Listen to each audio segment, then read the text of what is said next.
Hey, friends. Welcome to Wednesday night. We are live, actually live. So this week, starting a new series. Figured I'd do it live just in case there are any questions or any comments. Then we could field them in real time. But yeah, we're live tonight.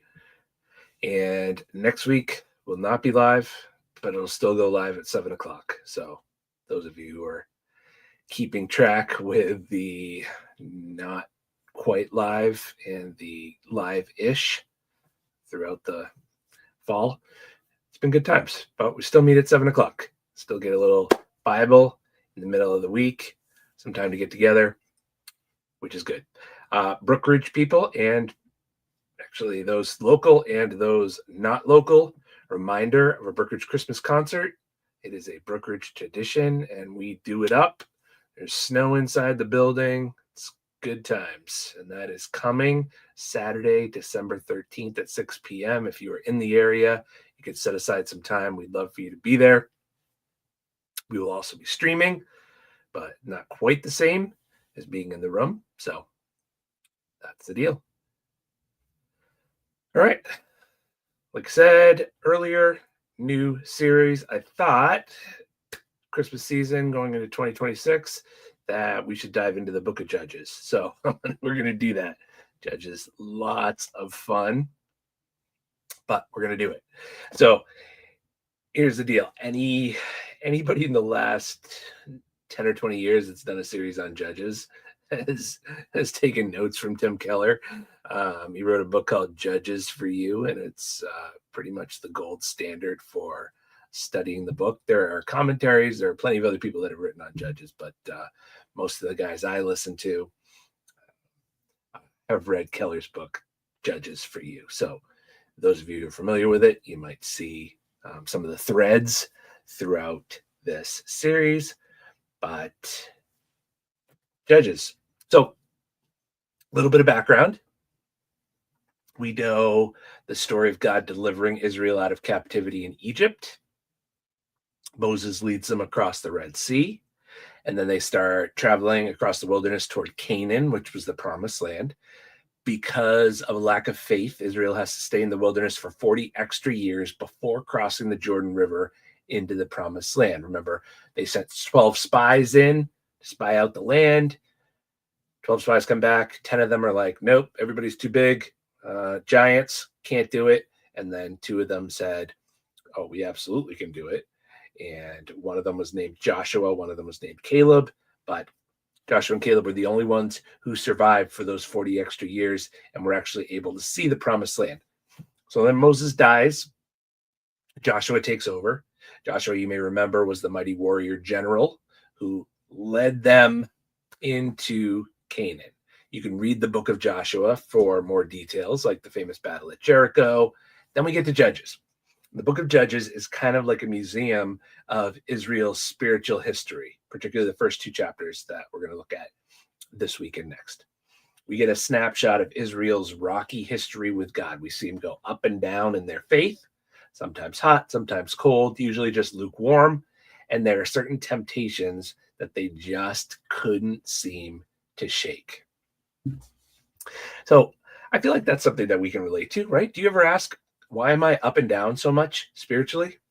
A lot of us feel like we're spiritually bipolar. Like, is that a real condition? Like, one week I'm a super Christian, and then the next week I'm not even sure I believe. Or do you ever ask, why are there some sins that no matter how hard I try, I can't seem to get rid of? Or why do I have so little joy spiritually? Everybody else at church seems to really have it together, and I feel like I'm just dragging myself along. Am I doing something wrong?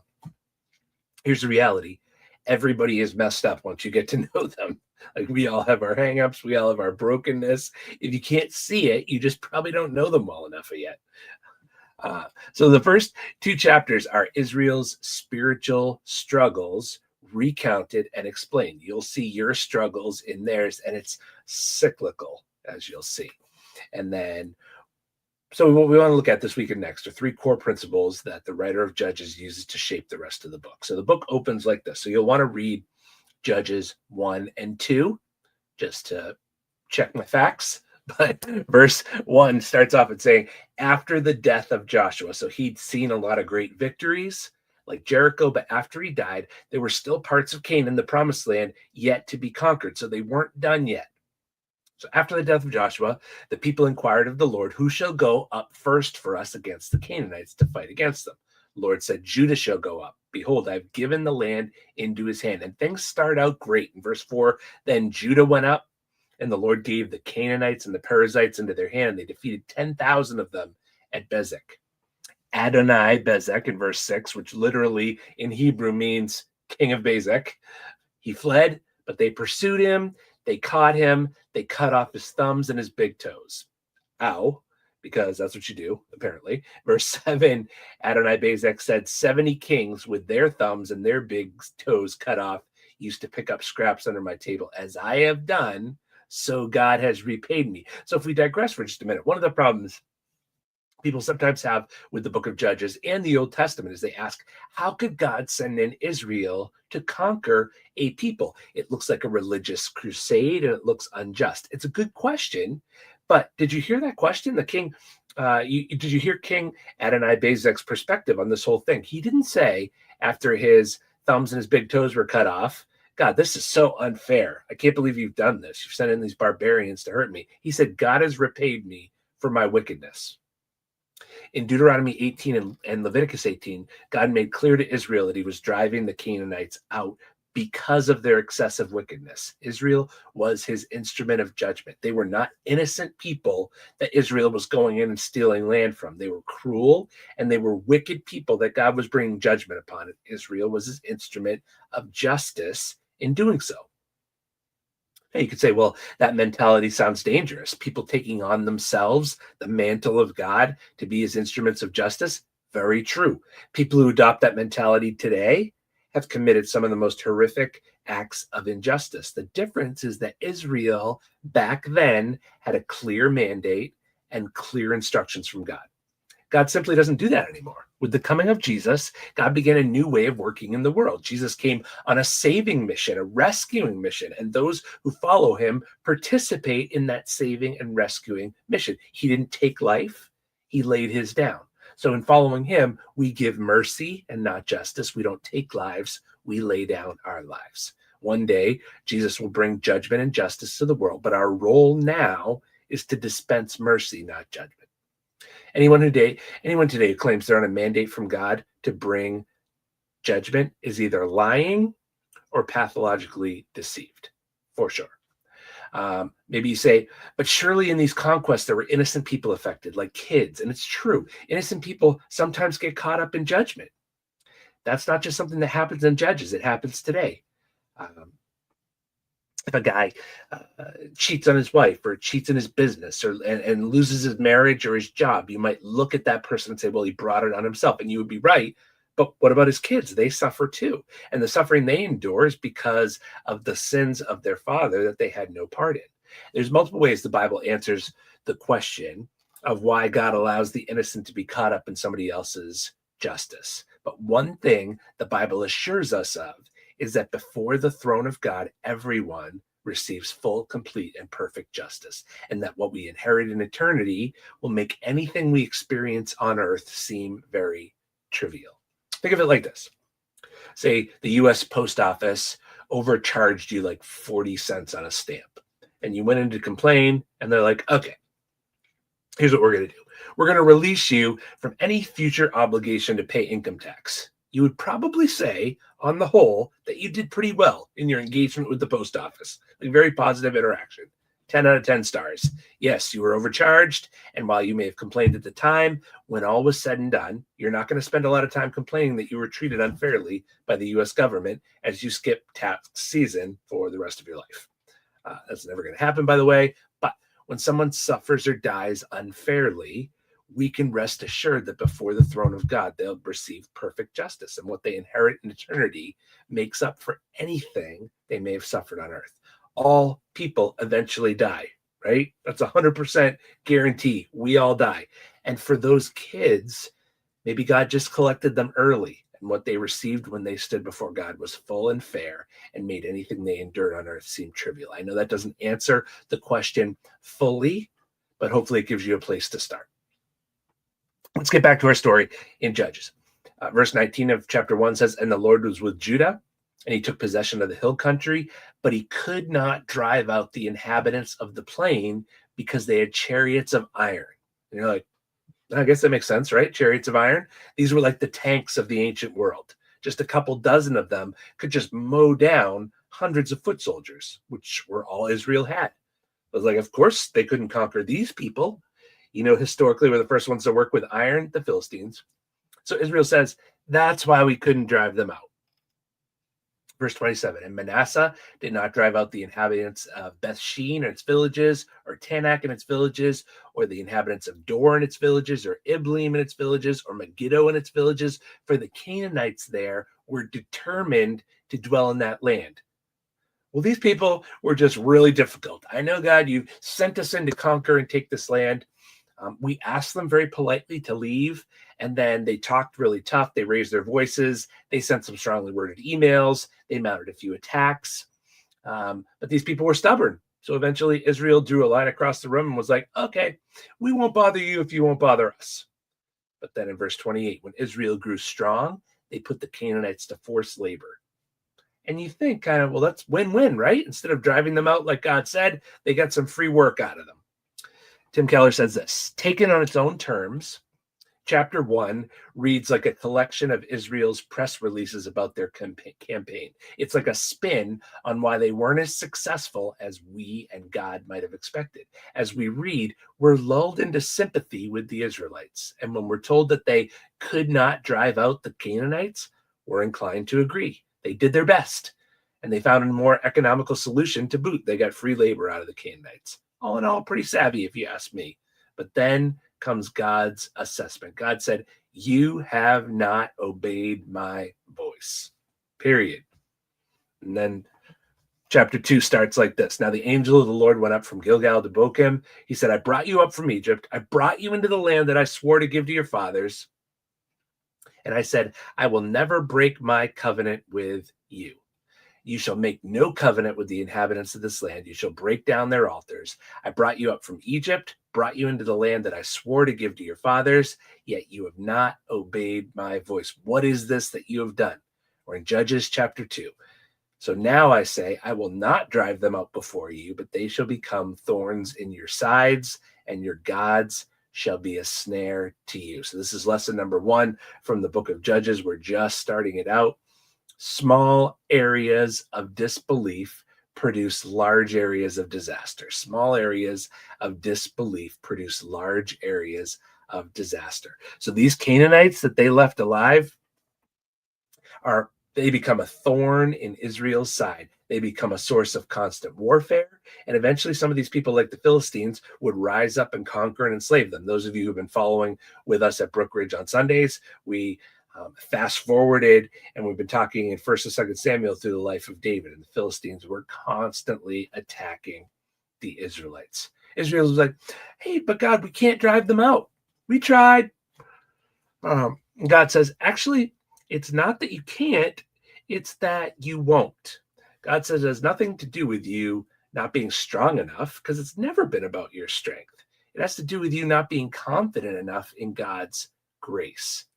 Remember Jericho? I remember the Israelites just marched around the wall. It had nothing to do with their strength. The walls coming down had nothing to do with them. Yeah, they just marched around the walls. They yelled. They sang. God's like, do you think I can continue to take care of these Canaanites? Here's a question that you and I should ask ourselves. Where are we saying, I can't, but God says, actually, you won't drive them out? You need to look at your life like the unconquered land of Canaan. Lurking in the crevices of our hearts, our own little Canaanites of unbelief and sin. We're saying, I can't. And God's saying, no, it's you won't. Here's a few things, like integrity. God, if I was totally honest in my job, I'd lose it. Can't be expected to play fairly in this field and survive. How about extending forgiveness? I know I should forgive him or her, but I just can't. Avoiding temptation. I know it's wrong, but I can't say no. A lot of times people will start rationalizing their behavior, and they'll twist the Bible to fit their preferences. Surely the Bible can't say this is wrong because God wants me to be happy, right? Or this is just who I am, or I really love them. Maybe that compromises being in a relationship with somebody that you know that you shouldn't be in. I've known all kinds of single people over the years who get in or stay in relationships they know they shouldn't be in because, God, I'm afraid of being lonely. How about people that forsake community and connection because they think they have to work all the time, or because you just don't like being with people? One of the most Another common compromise is in generosity, financial faithfulness to God. God, I can barely afford the way things are, much less be generous. Uh, Give God the first fruits. Like, that doesn't make sense. On the other side, there's wealthy people who just be like, I'm not sure the church is the best investment for our future. These are areas that become areas of defeat where the enemy can bring curses into our lives. Take unforgiveness, right? Paul says in Ephesians, when you won't forgive, you give a foothold to the devil. Satan sets up an outpost in the promised land of your heart that he uses to tear you apart. You're like, but God, I just can't. And God's like, no, you won't. It had nothing to do with your inability to obey. It was because you aren't confident enough in my strength. Israel hadn't ceased to be zealously religious. They'd ceased to walk by faith. And there's a huge difference in those two. The mark that you're walking by faith is full and absolute, unconditional, and uncompromised obedience. There's two ways to approach a relationship with God. One in which you do your own thing, but you try to do enough to keep God happy so you can use him as a safety net. It's the vast majority of church people. The other way is you yield total control to him and trust him completely. And the only question when you're walking in that way of life becomes, what does God want? If you're simply a religious person, you're going to hit places where you think you just can't, but really you won't obey. Finances, relationships, your future, because you've never really placed 100% of your trust in God alone. But when you do trust him, your focus shifts to just obedience because he's responsible to hold you up, to provide for your needs, and to take care of you. So Israel's compromise started with a failure of belief. Martin Luther said, every sin springs from a wicked heart of unbelief. All sins start with a failure to believe.